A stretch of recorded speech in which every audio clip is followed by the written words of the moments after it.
Cylinder लगभग 900-950 का मिलता था, अभी 200 रुपया प्रति सिलेंडर कम हो गया। कम हुआ कि नहीं कम हुआ?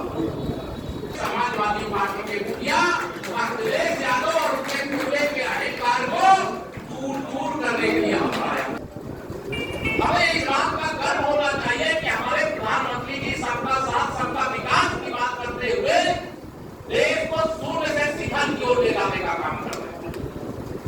और यह जो समाजवादी पार्टी है, कुछ का साथ गुंडों का विकास, कुछ का साथ कई परिवार का विकास करने का काम किया, दंगाइयों का विकास करने का काम किया, अपराधियों का विकास करने का काम किया, माफियाओं का विकास करने का काम किया।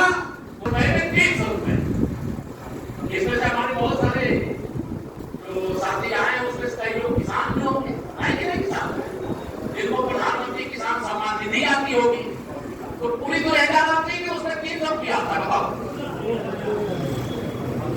आप मानिए मोदी जी ने लीकेज बंद कर दिया, जो लीक था ना, जैसे पाइप चल रहा है सिंचाई करते खेत में, या पाइपलाइन से हर घर नल से जल पहुंचने का काम चल रहा है, हर घर तक बिजली पहुंचाने का काम चल रहा है, हर गरीब के घर में भी शौचालय बनाने का काम चल रहा है, कोई बीमार है तो उसे आयुष्मान भारत कार्ड भी देने का काम चल रहा है, जो भूखा कोई न रह जाए, गरीब हो और उसके पास अगर आमदनी का कोई जरिया नहीं तो प्रधानमंत्री गरीब कल्याण अन्न योजना से राशन भी मिल रहा है, जिनके पास गैस का कनेक्शन लेने का पैसा नहीं है, प्रधानमंत्री उज्ज्वला योजना के अंतर्गत 75 लाख और नए कनेक्शन देने का फैसला मोदी जी ने कर दिया।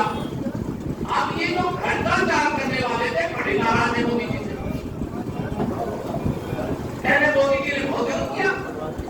ये तो भ्रष्टाचार करना उनका जन्मसिद्ध अधिकार था, क्योंकि वो किसी परिवार विशेष में पैदा हुए, इसे गरीब को लूटने को उनको हक है, देश को लूटने का हक है। किसी योजना के नाम पर पैसा है, उसके पहले 85% उनको चाहिए।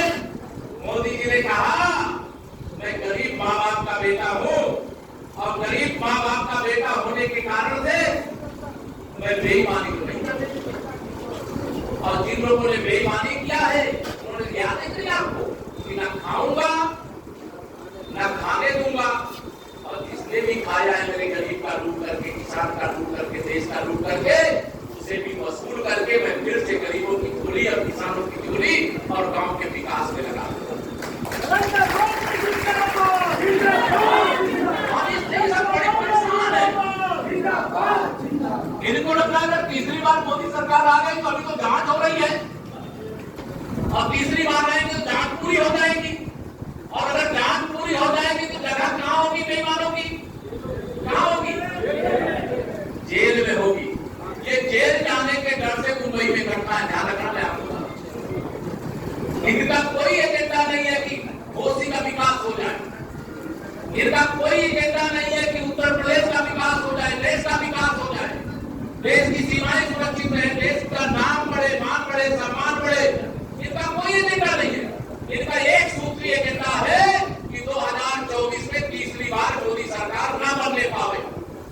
लेकिन इनको नहीं मालूम है कि इस देश का बहुसंख्यक मतदाता मोदी जी को अपने दिल में बसा करके रखा, दिल में बसा करके। और मोदी जी भी आप सब जानते हो, आप सबको दिल में बसा करके रखते के रखते बताओ। आपने कभी सोचा था प्रधानमंत्री विश्वकर्मा योजना का देखा है ना? सुना नहीं अभी आपको? प्रधानमंत्री जी ने भगवान विश्वकर्मा जी के नाम से योजना लागू किया। क्या केवल विश्वकर्मा समाज के लिए है क्या? जो भी इस प्रकार के काम को करे जिसमें तकनीकी रूप से शिक्षित करके उनको इतनी सुविधा दी है, उसके बारे में आप जान रहे होंगे, नहीं जान रहे होंगे, 8 तारीख के बाद आएंगे पूरा डिटेल बताऊंगा, आज मैंने कहा पड़ेगा। लेकिन आज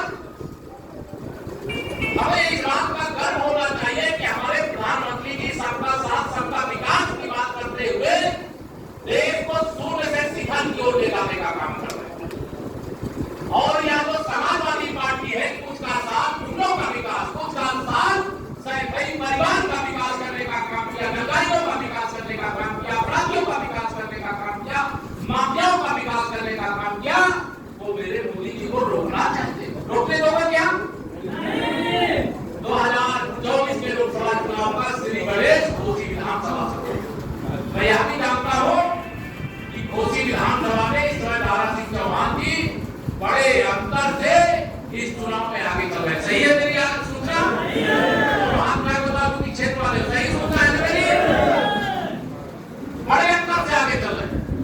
मैं केवल बड़े अंतर तुम्हें जिताने नहीं आया, मैं समाजवादी पार्टी के प्रत्याशी की जमानत जब्त करा करके समाजवादी पार्टी के मुखिया अखिलेश यादव और उनके पूरे के अधिकार को दूर दूर करने के लिए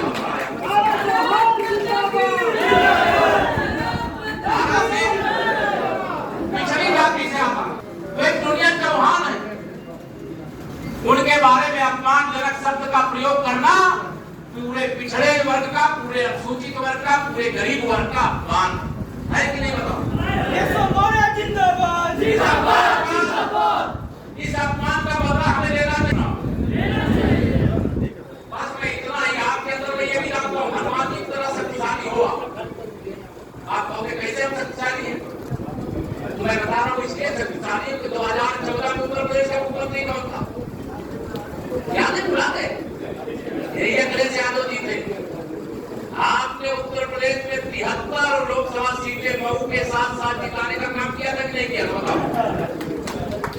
2017 में जब विधानसभा का चुनाव हुआ तो मुख्यमंत्री कौन था? बताओ। यही अखिलेश यादव थे। और आपने उत्तर प्रदेश में 325 विधायक जिताने का काम किया, उसमें भी ये घोषी जीते थे। याद है कि भूल गए? हनुमान जी को उनकी ताकत याद दिला रहा। आप सबसे मैं कहना चाहता और आगे नहीं बताना चाहता हूं 19-22 सब क्या हुआ, लेकिन सपा की सरकार रहते हुए जब आप कमर गिरा सकते हो तब कोई गुंडा वोट डालने से रोक सकता है क्या? कोई अपराधी रोक सकता है क्या? कोई मतदान केंद्र तक जाना है और अपने एक एक वोट की कीमत समझना। इस देश को अगला 2024 का चुनाव इस देश को 5 साल आगे ले जाने का नहीं, देश को 100 साल आगे ले जाने का। सौभाग्य से उत्तर प्रदेश की केवल एक विधानसभा का उपचुनाव हो रहा है, तो घोषी विधानसभा का, इसलिए इतने बड़े अंतर से चुनाव को जिताना है कि आपको 5 तारीख को मतदान करोगे, 8 तारीख को मतगणना होगी, लेकिन 17 तारीख को भगवान विश्वकर्मा की जयंती। और एक चीज बता दो, भगवान को तो सृष्टि के निर्माता है, उनको तो प्रणाम करना, उनका आशीर्वाद प्राप्त हो जाए तो सौभाग्य जागृत हो जाता है। लेकिन जो एक गरीब बाप आपके बेटे के रूप में देश की सेवा कर रहे हैं, उनका भी जन्मदिन भगवान विश्वकर्मा जी की जयंती वाले प्रधानमंत्री जी कहते हैं 17 सितंबर को भगवान विश्वकर्मा जी की पूजा करिए। वो कहते हैं मेरे नाम से तो केवल सेवा का सप्ताह चलेगा, गरीबों की सेवा में अगर मेरा जन्मदिन मनाना है तो मुझे कोई उपहार नहीं चाहिए। मेरे गरीबों के दुख को दूर करने के लिए जो कुछ आप कर सकते हो वो करने का काम करिए, और जो प्रधानमंत्री जी कर सकते हो वो कर ही रहे। गैस का सिलेंडर लगभग 900-950 का मिलता था, अभी 200 रुपया प्रति सिलेंडर कम हो गया। कम हुआ कि नहीं कम हुआ? अब ये विपक्ष वाले बड़े चिंता में है, कम क्यों कर दिया? जब कम नहीं किए तो मेरे महंगाई क्यों बढ़ी हुई है, और कम कर दिए तो मैंने कम क्यों कर दिया? चुनाव के कारण कम कर दिया। आज मेरे प्रधानमंत्री जी ने एक और बड़ा फैसला सुनाने का काम किया है। बताओ कौन सा? एक देश एक चुनाव।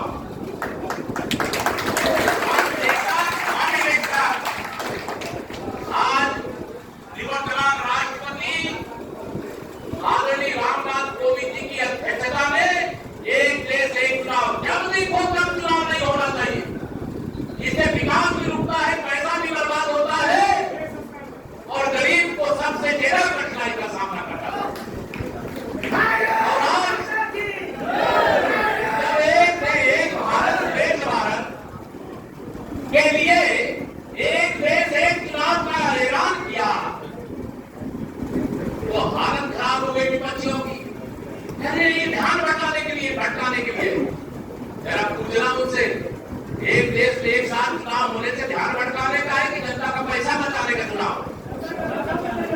अगर ग्राम सभा से लोकसभा का चुनाव एक साथ हो जाएगा तो हर साल चुनाव नहीं होगा। कभी पता चला नगर निगम का हो रहा है, कभी ग्राम सभा का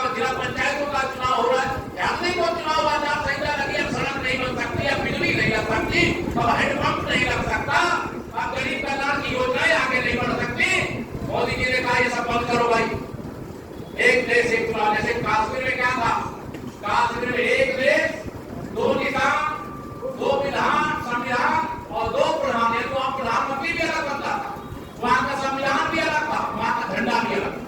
जब हम भारत 370 हटा करके एक देश में एक किसान, एक विधान, एक प्रधान का काम कर सकते हैं, बताओ ये काम होना चाहिए कि नहीं होना चाहिए? ये सब की हालत खराब है। ये सोच रहे हैं कि अब क्या होगा?